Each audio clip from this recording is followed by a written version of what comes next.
We've got a special guest in our studio, special to us anyway, Victoria Bogner, who is our head of wealth planning at Allworth.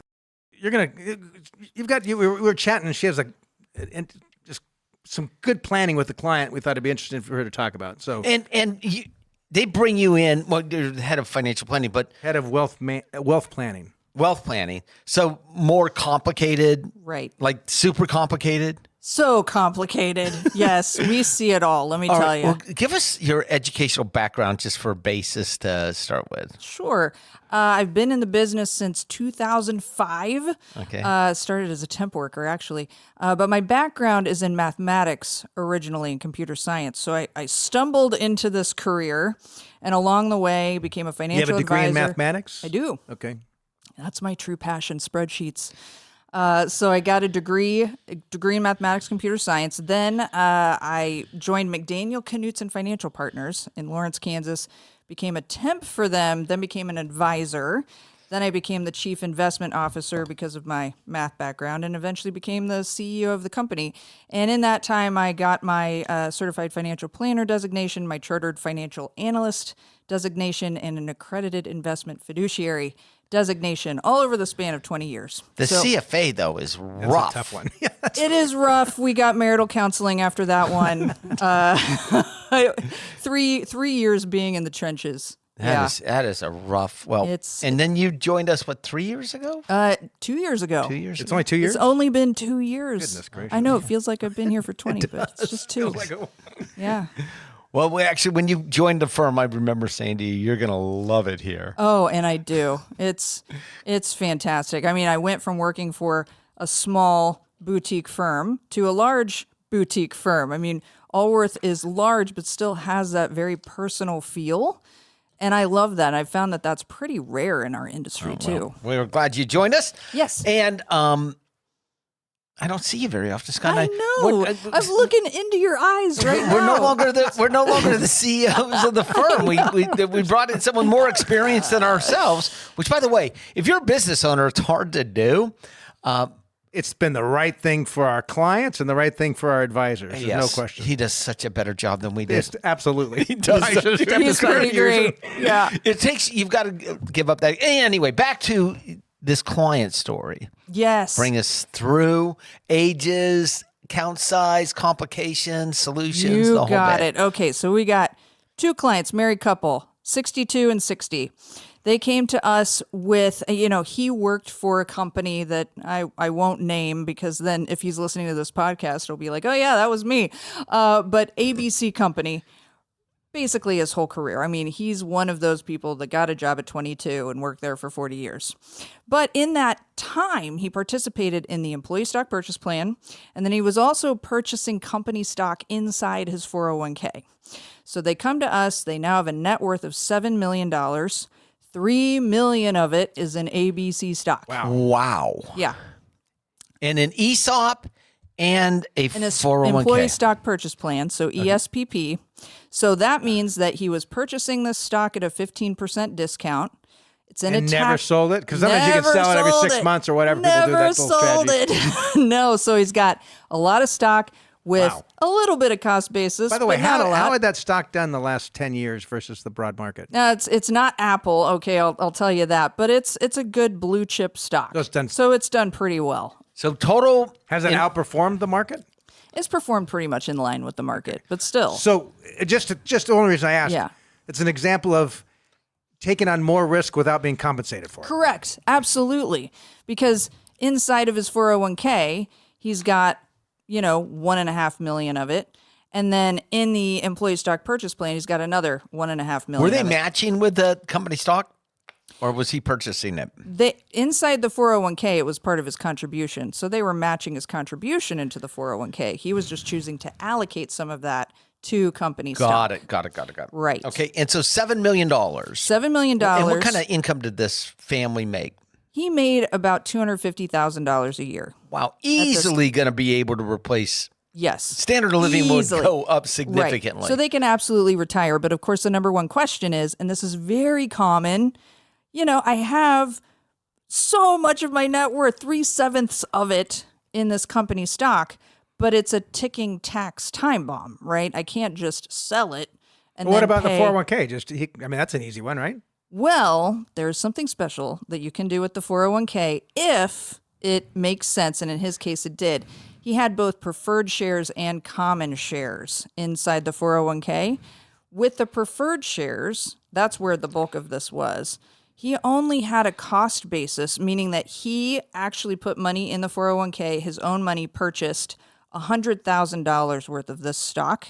And the preferred shares were worth about $1 million. All right, so we had $900,000 of and I Net assume we're going to get Unrealized to what we call NUA here. correct. So what we recommended is for those preferred shares, the common shares, he had very high cost basis. So this doesn't make sense for that, but it made sense for the preferred shares. What you do is you take that $1 million, you move it into a taxable brokerage account. You move the rest of the 401k In shares. In shares, yes. And this only works if the company actual shares in the 401k, not some sort of fund that mirrors the preferred. Correct. Or It's got to be the units. actual Or units. Because you might Correct. others listen. You might work for a company that you have money in the company's 401k and that your company stock, but you don't technically own the shares. You own some sort of Right. So this is if you own the shares. So you move those shares in kind to a taxable brokerage. You move the rest to an IRA. You got to do it all in 1 year. You got to empty the 401k in 1 year. You can't stagger it. But so you take that $1 million, you move it to a taxable brokerage in those shares in kind. Then what happens is you're only taxed on the $100,000 of basis. That's ordinary income. On day one, that $900,000 of gain is long-term capital gain. Then any growth beyond that million, that's short-term capital gain until you hit the 12-month mark.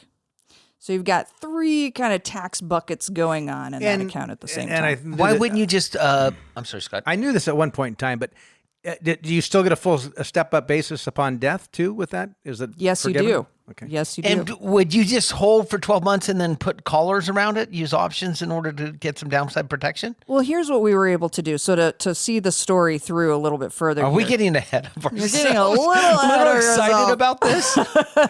Well, and net unrealized appreciation, an example like that, he doesn't have to worry about required minimum distributions No, anymore. that's exactly He's taken right. something that went from ordinary income when he withdrew to now he's got dividends taxed at favorable event, capital gains tax at favorable event. Exactly. On day one, that 900 grand's long-term capital gains, which the top bracket for that's 20%.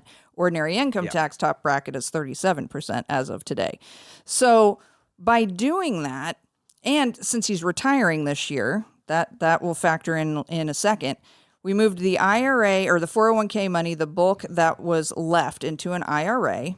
And then he's also got this employee stock purchase plan with a bunch of this company's stock in it with a very low basis, right?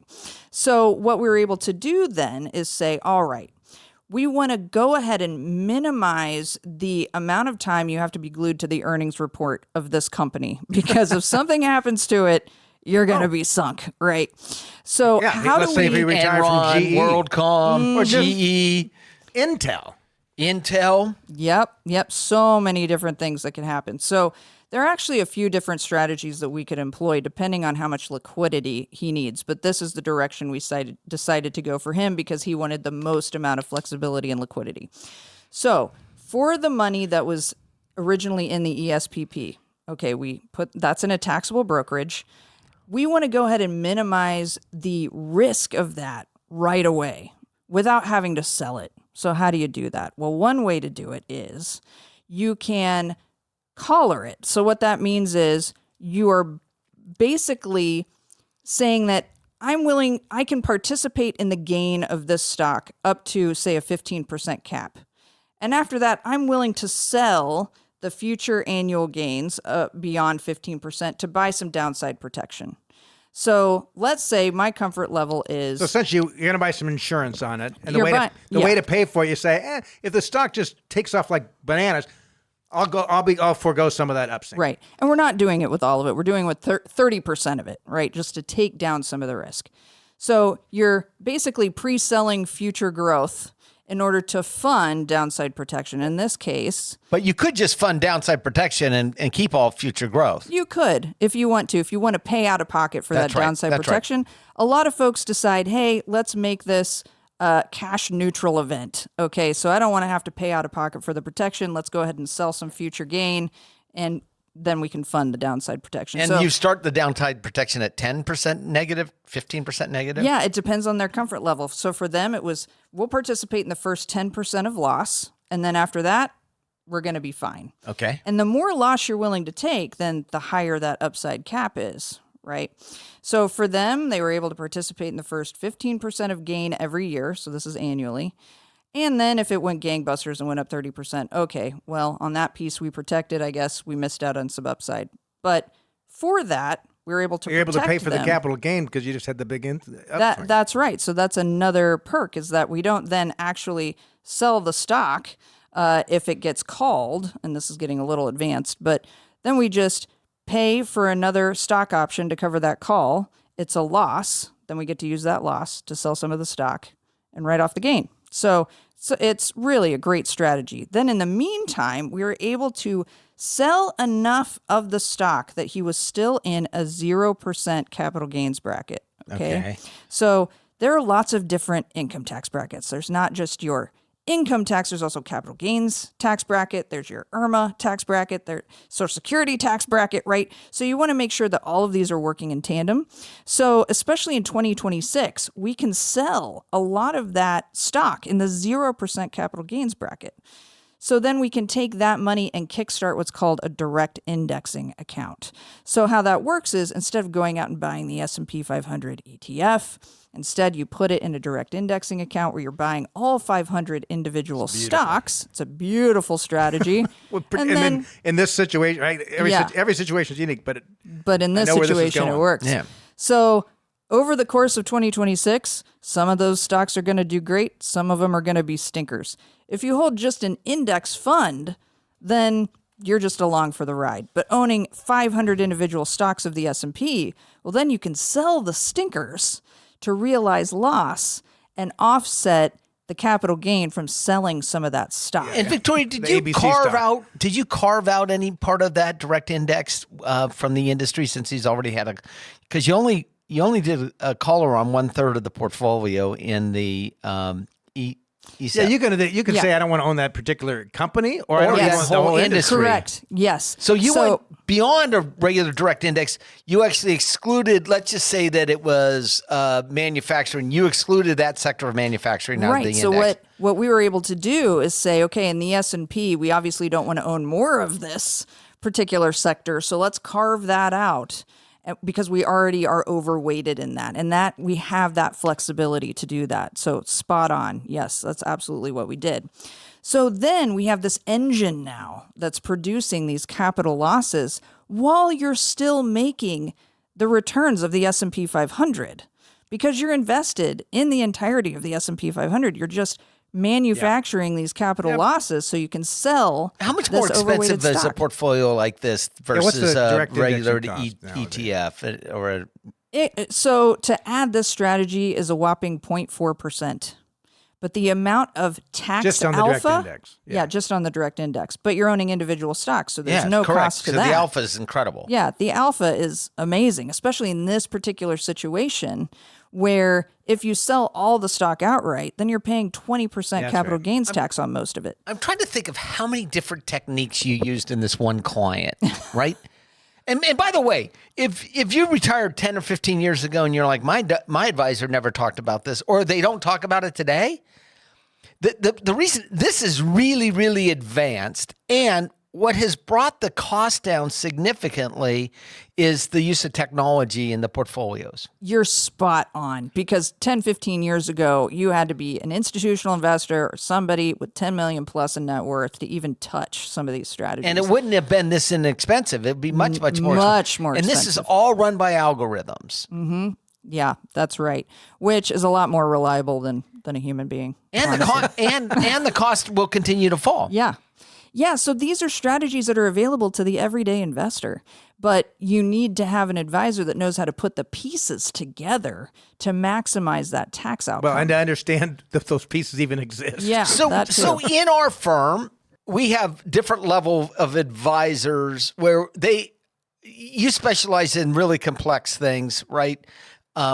So they actually refer business up to you and you work in tandem with the advisor. How's it work? That's right. So the advisor is still the head of the relationship. We're basically their team, right? So they are the coach on that relationship. We are on the advisor's team. So they can bring us in whenever they have the need to have a complex situation evaluated. Then we can do the planning. We can even present the plan to the client. But the advisor is always the head of that relationship. Well,